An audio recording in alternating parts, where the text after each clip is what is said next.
Lena woke up before the sun every day, even when her body begged her for more sleep.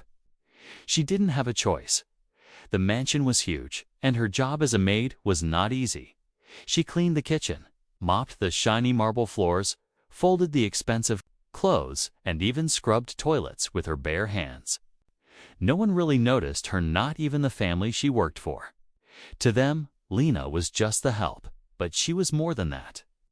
She was a daughter taking care of her sick grandma. She was a woman with dreams, even if they were hidden under years of struggle. The Blake family owned the mansion. Mr. Blake was a millionaire cold. Proud and always busy, he had a young son named Jacob, a quiet boy with asthma who often played alone in the garden. His mother had died years ago, and Mr. Blake never really smiled after that. He focused only on business and rarely spent time with his son. Lena noticed everything. She saw how lonely Jacob looked. She also noticed how he coughed at night and kept an inhaler close. She wanted to ask if he was okay, but it wasn't her place. No one expected the maid to care. That morning started like any other. Lena was polishing the silverware when she heard the sound of wheeze, followed by a loud gasp. She froze, then ran to the garden door. Jacob was lying on the grass, hands gripping his chest, gasping for air. His inhaler had fallen far away. "Jacob!" Lena shouted, dropping everything. She ran to him, picked him up, and searched around for help. No one was home. Master Blake was at work. The butler had taken the day off, and the driver was nowhere to be seen. Her hands shook, her heart raced. This child was turning blue, and she had seconds, maybe minutes. She looked around, desperate, and then she saw the keys to Mr. Blake's Lamborghini lying on the kitchen counter. It was the one thing she was never allowed to touch. Once she had dusted it from a distance, and the driver had scolded her like a child. She hesitated, her fingers trembling over the keys. If she took the car, she would be called a thief. She could lose her job, maybe go to jail. But if she didn't take the car, Jacob could die. Tears filled her eyes as she made her choice. She grabbed the keys, scooped Jacob into her arms, and ran to the garage. The car was sleek, shiny, and terrifying. She had never driven anything so expensive in her life. She didn't even have a full license. "Please, please don't die," she whispered to Jacob as she buckled him in the back seat. She started the engine, the powerful roar shaking her bones. Then she drove fast, wild, scared.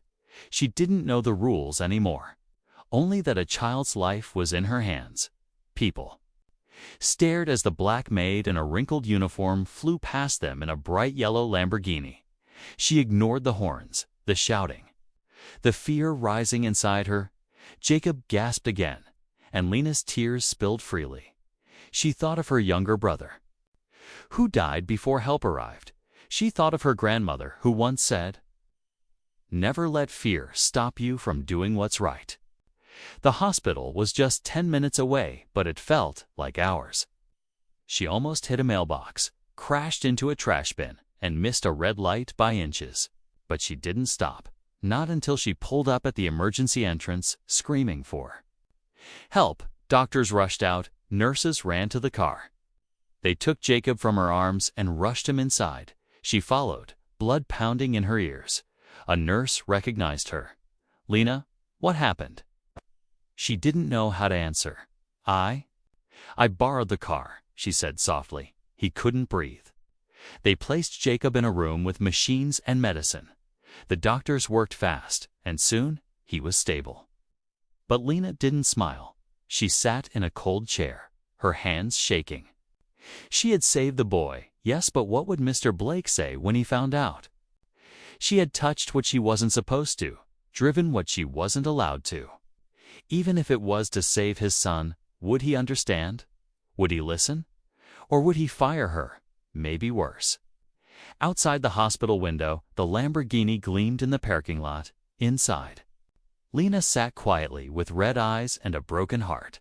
The sirens faded, but the storm was only just beginning. The hospital lights were cold and too bright. Lena sat on the edge of the plastic chair, eyes fixed on the door where the doctors had taken Jacob. Her fingers were still trembling from the drive, her knees felt weak. But her heart was stronger than ever. She didn't care about the Lamborghini anymore. She didn't care about the people who stared at her like she didn't belong. She only cared about the small boy who almost died in her arms. Jacob reminded her of someone, her little brother, Marvin, who had passed away when Lena was just 15. Back then, there was no car, no hospital nearby, no money. He had suffered from the same wheezing, the same choking gasps. Lena had held him, just like she held Jacob today. But Marvin didn't make it. That pain had never left her. And when she saw Jacob struggling to breathe, she swore not to let history repeat itself. The nurse came out. "At last, he's stable," she said with a smile. "Your quick thinking saved him." Lena let out a long breath and leaned back in the chair. Tears ran silently down her face, but she smiled too. "Thank God," she whispered. The nurse gently patted her shoulder. "Are you his mother?" she asked kindly. Lena shook her head. "No, I'm just the maid." The nurse paused, surprised. "Well, today, you were more than that." But even that sweet moment didn't last long. The hospital security guard walked over with a serious face. "Is that your car?" he asked, pointing outside. Lena looked down. "No, it's my boss's car." "Did he give you permission to drive it?" She hesitated. "No." He raised an eyebrow, took out his radio, and stepped away. Minutes later, 2 police officers arrived at the emergency room. They asked her to stand. "Ma'am, you drove a stolen vehicle through the city." Lena panicked. "I wasn't stealing it. Ty was trying to save the boy's life. He's Mr. Blake's son." "Yes," she nodded, her voice trembling. "We've informed Mr. Blake. He's on his way." That was the moment Lena truly felt fear. Not during the wild drive, not during Jacob's choking. But now when she imagined the cold fury of Mr. Blake. He was a man of power and pride. What would a rich man think of a maid who touched his expensive car without permission? Would he see her as a hero or a criminal? She looked out the hospital doors and saw the flashing lights of a luxury black SUV pulling up. Mr. Blake stepped out, sharp suit, stone face, and eyes full of fire. People moved out of his way as he walked straight into the building. Lena stood frozen near the nurse's desk. She clutched her apron tightly. Then he spotted her. His eyes narrowed, his footsteps quickened. For a second, it looked like he might shout, might scream, might call the police. But then Jacob's voice broke through the tension. "Daddy!" The boy cried weakly from his hospital bed. Mr. Blake turned sharply, his face softening just a little. He rushed to Jacob's side, held his son's hand, and knelt beside the bed. "You okay, son?" Jacob nodded. "Lena saved me, Daddy. She drove fast, really fast, like in the movies." The whole room was silent. Mr. Blake turned his head slowly toward Lena. Their eyes met for the first time, not as boss and maid, but as 2 people.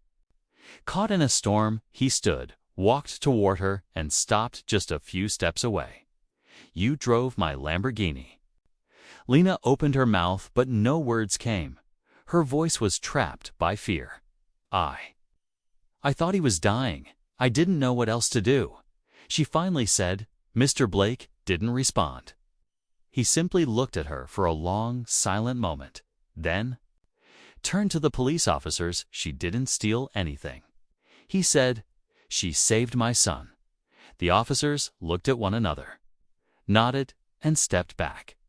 Lena blinked, not believing what she heard.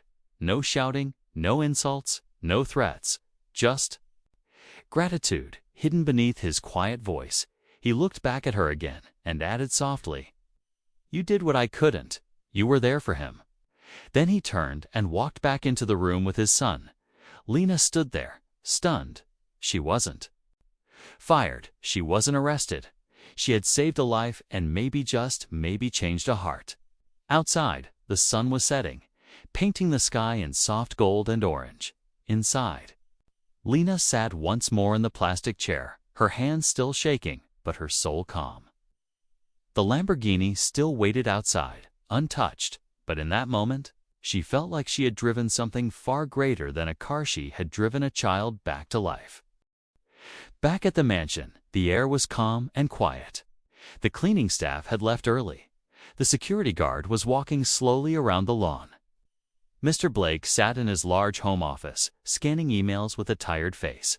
His eyes were dry from staring at screens all day, and his shoulders were stiff from stress. Business never rested. Even on Sundays, suddenly, his phone began to ring. It wasn't a usual ringtone. That was the emergency contact number from his son's school file. His heart skipped a beat. He pressed the green button. "Hello, is this Mr. Blake?" The voice asked. "Yes," he said quickly, sitting up straighter. "This is County Medical Center. Your son Jacob was brought in this afternoon." Mr. Blake stood up so fast his chair fell back behind him. "What happened to my son?" he demanded. "He had a serious asthma attack, but he's stable now, thanks to a woman named Lena." "Lena?" he repeated, confused. "Yes, sir. She said she works for you. She brought your son in a Lamborghini." For a moment, there was silence. His brain couldn't keep up. Lena, the maid, took his Lamborghini, drove his son, and saved him, he remembered. Only this morning telling his assistant, "Never let the staff near my cars." The assistant rushed into the room just then. "Sir, there's a problem. The Lamborghini is missing from the garage. And the maid, Lena, hasn't returned." Mr. Blake raised a hand, silencing him. "She's at the hospital. She took Jacob. He had an attack." The assistant blinked. "She took the car." "She saved my son," Mr. Blake replied coldly, already heading toward the door. "Call the police, sir." The assistant asked nervously. Mr. Blake stopped in his tracks, turned around, and said firmly, "No. Call the driver to bring the other car. I'm going to the hospital." As he got into his black SUV, thoughts raced through his mind. He had always kept a firm wall between himself and the staff. He never asked their names, never shared kind words, never showed weakness. Business taught him that emotions were distractions. But right now, emotion had grabbed him by the throat. His only son was in the hospital, and the one person who had saved him was someone he had never truly seen, not even once. He remembered Lena, quiet, always working, always early. He never even looked at her long enough to remember her eyes.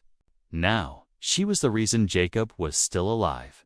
As the car turned into the hospital driveway, he saw something else. News vans, cameras, reporters. People surrounded the parking area, taking photos of his bright yellow Lamborghini. One reporter shouted, "That's the car the maid used to save the boy. Sir, can we speak with you?" Another called out. Mr. Blake ignored them all, pushing through the hospital doors with a heavy heart. Inside, the nurses recognized him immediately. "Mr. Blake, your son is in room 304. He moved quickly, his polished shoes clicking against the floor. As he turned the corner, he saw Lena sitting alone, her head bowed, clothes dirty, hands trembling. She didn't even notice him. He walked past her, straight into Jacob's room. His son's eyes lit up at the sight of him. "Daddy," Jacob whispered, reaching for his hand. Mr. Blake held him tightly. Unable to speak at first. "I'm okay now," Jacob said softly. She saved me." Mr. Blake turned slowly, looking through the glass panel on the door. He could see Lena now, sitting with her back straight, trying to hide her fear. She looked smaller than he remembered. Or maybe he had just never really looked. He walked out of the room and straight to her. Lena stood up quickly, her eyes wide. "I'm sorry," she said before he could speak. "I know I had no right." But there was no time. He couldn't breathe. And the driver was gone, and stop. Mr. Blake said calmly. She froze, thinking this was the moment he would shout. But he didn't. He looked at her, really looked, and for the first time, he saw not just a maid, but a woman who had risked everything for a boy who wasn't even hers. "You saved my son's life," he said quietly. Lena nodded slowly, tears forming again. "I couldn't watch him die," she whispered. "You did the right thing," he said. Then he turned to the two police officers nearby. "There's no theft here, gentlemen, only courage." The officers looked at each other and gave a small nod. They walked away, leaving Lena speechless. She expected anger, punishment, humiliation instead. She was met with something she had never received from Mr. Blake before. Respect. He didn't say anything more. He just turned back to his son's room, but his heart was no longer heavy. It was awake, shaken, and somehow grateful. Lena sat quietly on the same hospital chair for over an hour. She didn't check her phone. She didn't even drink water. She just kept replaying everything in her mind. Jacob choking, the Lamborghini, the police, Mr. Blake's cold eyes. She had expected him to scream, to shout, to fire her, to call her a thief in front of everyone. But none of that happened. He had walked away, quietly. After speaking just a few calm words, was that a good thing? Or something worse? The nurses moved around her with soft smiles. They knew what she had done. One even brought her a cup of tea and said, "You were brave, sweetheart." But Lena didn't feel brave. She felt scared, confused, and suddenly very, very small. Then a voice broke her thoughts. "Lena." She looked up and saw Mr. Blake standing in front of her again, not with anger in his eyes, not with shouting lips, but with something else. Tiredness, maybe shame, maybe softness. "I'm not going to fire you," he said, sitting in the chair next to her. Lena looked at him in surprise, not knowing what to say. "I was wrong," he added, after a pause. "I didn't know your name. I didn't care to, until today." Lena's hands were shaking, so she hid them under her apron. "I didn't want to cause trouble," she whispered. "I just wanted to save him." "You did?" he said, looking her in the eyes for the first time. "Jacob told me everything. He said you carried him, drove like a storm, and didn't leave his side." Lena blinked, her eyes wet again. "I thought you'd hate me," she said, her voice barely above a breath. "I did," Mr. Blake said. "Honestly, for a moment, I did. I saw my car was gone and thought only about money. Not my son." He sighed, leaned back, and stared at the hospital ceiling. "Money makes people blind," he said softly, "even to their own child." A long silence followed. Lena wasn't sure if she should speak. But then something unexpected happened. Little Jacob peeked from behind the hospital room door. "Lena," he called gently. She stood up quickly and walked over. He hugged her tightly. "You didn't leave me," he said. "You were like Mom." Mr. Blake stood as well. Stunned by the words, Lena froze, her heart breaking. "I'm not your mom, sweetie," she said kindly. "But I'll always be here if you need me." Jacob nodded, smiling, holding her hand tightly. The doctors came to speak next. They said Jacob needed rest, medicine, and better care at home. The asthma could be managed, but only if someone responsible watched over him. Mr. Blake looked down, realizing the truth. He had always left his son's health in the hands of others' drivers, guards, and sometimes no one at all, but not Lena. She didn't just do her job, she cared. Outside the hospital, reporters had gathered. News had already leaked. A maid steals Lamborghini to save rich man's son. Heroic act or stolen car. Public reacts. Mr. Blake frowned as he looked at the screen of his phone. He knew how this would look. He also knew that people would make up stories. But this time, he wasn't going to hide. He turned to Lena. "I want you to come with me." "Where?" she asked, confused. "To speak the truth," he said to the world a few hours later. Lena stood beside Mr. Blake in front of flashing cameras. Her apron had been changed for a simple blue blouse. Her hair brushed gently by a nurse. Still, She looked nervous, standing in the middle of reporters. Mr. Blake took the microphone. "My son almost died today," he began.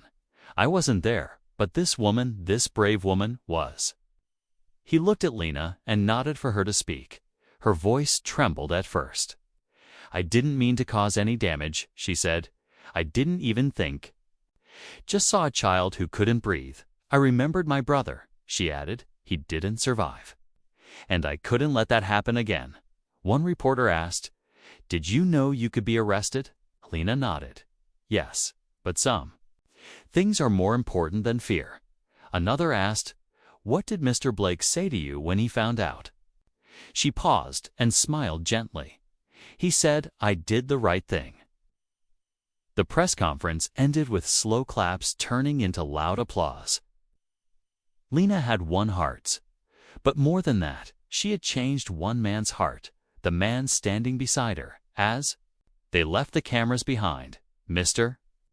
Blake looked at her again and said something he had never said to any maid before. "Thank you, Lena, not just for saving my son, but for reminding me what it means to be human." The next morning, the world was watching. Lena had no idea how fast things could change in just one night. She woke up in the hospital guest room offered to her by the kind nurse. Her clothes were folded neatly beside her, her shoes cleaned. It felt strange. She wasn't used to being treated kindly. When she stepped out into the hallway, she saw dozens of people gathered outside the hospital doors. News cameras, flashing lights, microphones and posters. Some signs read "Hero," "Maid." Others said she saved a life, but not everyone was kind. One headline on a screen outside said, "Was it courage or just luck?" Lena pulled her hood over her head and walked quietly down the hall. She didn't want fame. She didn't want attention. She just wanted Jacob to be okay, and maybe if she was lucky to keep her job, but life had changed already by the time. She reached the hospital cafeteria. 3 reporters had already recognized her. "Lena, were you scared while driving? Did you ever drive a sports car before? Do you think Mr. Blake will reward you or punish you?" She didn't answer. She just kept walking. She didn't know the answer herself. Mr. Blake had defended her in front of the police. Yes, he had even spoken kindly at the press conference. But people in power changed their minds quickly. Would he still support her when the cameras were gone? Back at the mansion, the phones wouldn't stop ringing. Mr. Blake's assistant was overwhelmed with calls from media channels, podcasts, newspapers, even charity foundations. Everyone wanted to talk to the maid who drove the Lamborghini. And more surprisingly, everyone wanted to talk to Mr. Blake. He sat in silence in his office, staring at a photo of his late wife and young Jacob. Her eyes in the photo reminded him of Lena's that day, frightened, full of love, and strong for the first time in years. He felt something break inside his heart. Not pain, not anger, but guilt. He had never once asked Lena how she was doing, never cared about her life, her struggles, her past. She had worked for him for 3 years. He knew the brand of oil his car needed, but not the name of the woman who folded his son's clothes. He stood up and walked toward the garden. Jacob was there, sitting on a bench with a blanket around his shoulders. "Dad," Jacob said, looking up with a big smile. "Lena sent me soup. She told the nurse what flavors I like." Mr. Blake smiled softly. "She remembers everything," he said to himself. "She does." Jacob nodded. "She told me about her little brother. She said she lost him like this." Mr. Blake sat beside his son. "She risked everything for you." He said, "I know," Jacob replied. "Can she live with us now?" Mr. Blake laughed a little, surprised by the question. "Why would you want that?" "Because," Jacob said simply, "she's the only one who really sees me." Back at the hospital, Lena was finally alone in the waiting room. She sat beside the vending machine, quietly eating crackers. That's when her old phone buzzed. "Dan, unknown number," she answered. "Unsure? Hello?" Ms. Lena, a woman's voice said, "This is from Morning Hope TV show. We'd like to invite you to speak tomorrow on air. We'll pay for transport, outfit, everything." Lena almost dropped the phone. "Me?" "Yes, ma'am."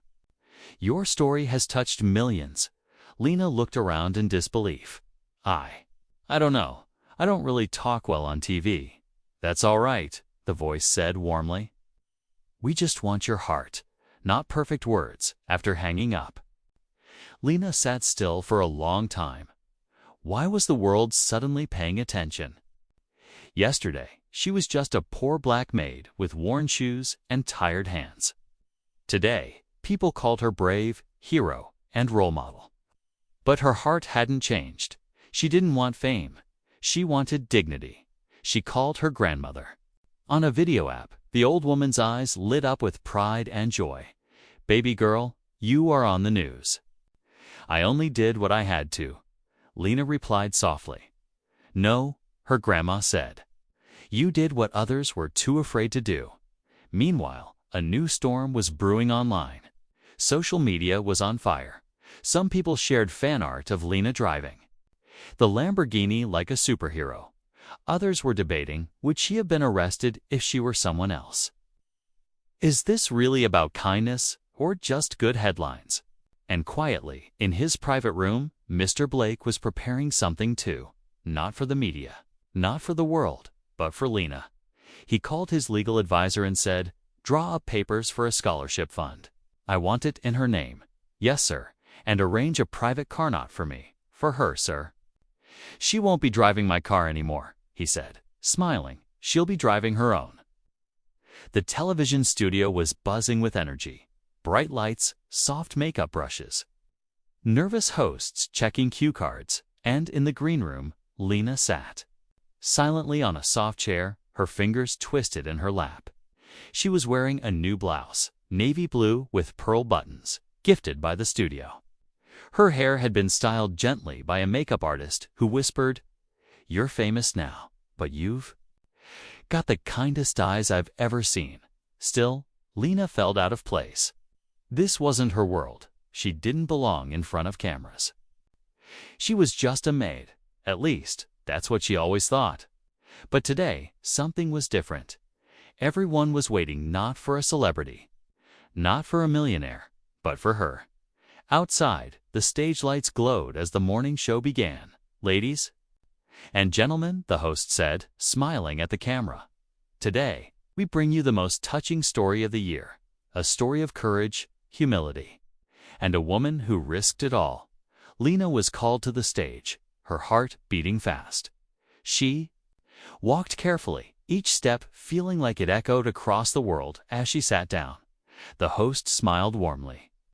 "Thank you for being here, Lena." She nodded. "Thank you for inviting me." The questions began. "Did you ever think about yourself when you took the car?" "No," Lena said. "I only thought about the boy who couldn't breathe." "Were you scared?" "Yes," she answered, "but not for myself. I was scared I'd be too late." The audience was silent, some with tears in their eyes. Then the host turned toward the side of the stage. "We have someone special here today," she said. Lena turned, confused, and then she saw him, Mr. Blake, walking onto the stage. He wasn't wearing his usual black suit. Today, he wore a gray one, softer, more human somehow. The audience gasped quietly. Recognizing the man, he walked over, nodded politely at the host, then turned to Lena. "May I?" he asked, pointing to the second chair beside her. She nodded slowly, unsure of what would happen next. He looked at the camera, then at the audience, then finally at Lena. "I owe you an apology," he said clearly. Lena's eyes widened slightly. The host leaned in, sensing the moment becoming something unforgettable. "I am the reason you had to make a choice that day," Mr. Blake continued. "I left my son at home without proper care. I had people, staff, but no one who truly looked out for him except you." Lena blinked, trying to hold back her emotions. Mr. Blake wasn't finished. "I didn't know your name," Q admitted. For 3 years, I walked past you, nodded. Without really seeing you, that day, I saw you." The audience was silent. One woman in the crowd wiped her tears, another clapped softly, and soon the whole studio followed. Mr. Blake raised his hand and continued, "Today, I've started something new, a scholarship fund under Lena's name, because this world needs more people like her. And fewer like who I used to be." Lena's mouth dropped slightly. Shocked, she looked at him, unsure if this was real. "And one more thing," he added, reaching into his pocket and pulling out a small key fob. "This isn't my Lamborghini." He smiled gently. "This is for your new car, one I've arranged for you personally." Lena covered her mouth, eyes wide. I don't know what to say," she whispered. "You've said everything already," he replied. With your actions, the host gently leaned toward the microphone. "Ladies and gentlemen, not all heroes wear capes," she said, smiling at Lena. "Some wear aprons." The show ended with a standing ovation. Lena stood there, stunned, surrounded by love, and for the first time in her life. She wasn't invisible. She was seen, heard, respected. Later that day, while riding in the quiet back seat of a private car sent by the network, Lena looked out. At the city, billboards showed her photo. Social media overflowed with kind messages and artwork from strangers. One post read, "If I had half the courage of that Maid, I'd be a better human." But Lena didn't feel like a hero. She just felt like herself, someone who did what was right. Still, a warm feeling filled her heart. Maybe this world had space for people like her after all. Back at the mansion, Jacob waited at the gate, holding a handmade sign that read, "Welcome home, Lena." She stepped out of the car, and he ran into her arms. "You're my real superhero," he whispered. Mr. Blake stood behind them, quiet hands in his pockets. For once, he didn't see a maid. He saw a woman who changed his world.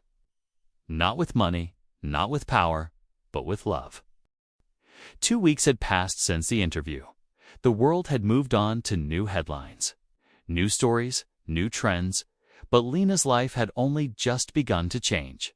She stood in front of a small, sunlit apartment. It was quiet, clean, and simple, with a little balcony that looked over a peaceful park. She turned the key and stepped inside for the first time. It smelled like fresh paint and hope. The apartment had been a gift from Mr. Blake, not as a favor. Not as a payment, but as a thank you. He had insisted she move out of the servants' quarters. People who save lives shouldn't sleep next to brooms, he had said with a quiet smile. Lena placed a picture frame on the shelf, an old photo of her younger brother. "Marvin, I hope you're proud of me," she whispered, wiping away a tear. The fridge was stocked.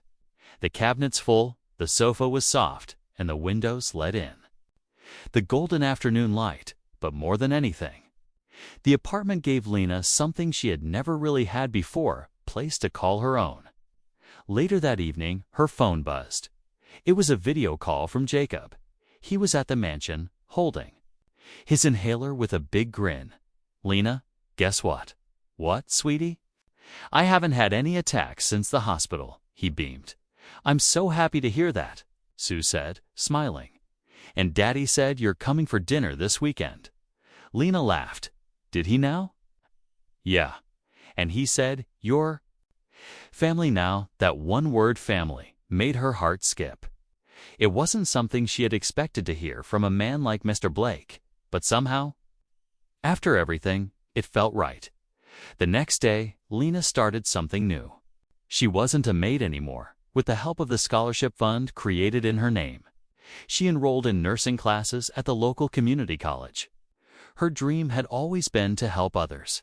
She had just never believed the world would let her. Now it was possible. During the evenings, she volunteered at the children's wing of the hospital.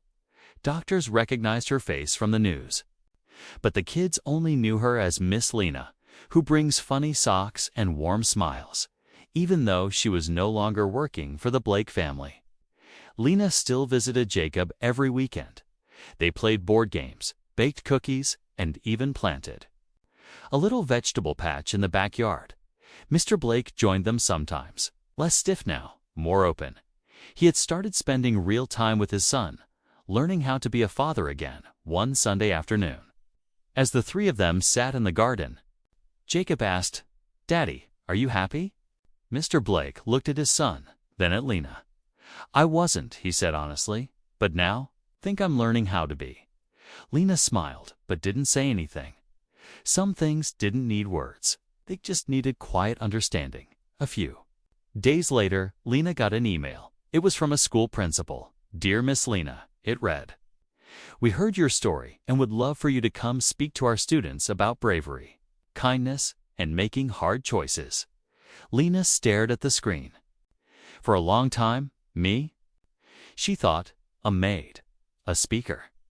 But then she remembered the day she drove the Lamborghini. She had been terrified, shaking, but she didn't stop. So she replied, "Yes, I would be honored." And that's how it began. Lena's voice became something more. She started visiting schools, women's shelters, community centers.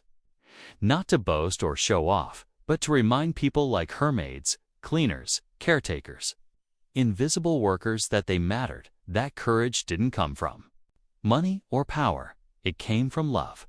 One day, while returning from class, Lena found a small box waiting outside her door. It was beautifully wrapped. No name, just a simple card. She opened it and gasped. Inside was a miniature golden statue shaped like a heart and hands with her name carved at the base. The card: "Read to the woman who changed our lives and showed us how to feel again, B and J." Lena pressed the card to her chest, smiling with tears in her eyes. She placed the statue next to Marvin's photo. Her life had not been easy. She had cried alone in dark rooms. She had been ignored, stepped over, talked down to, but she had never stopped caring.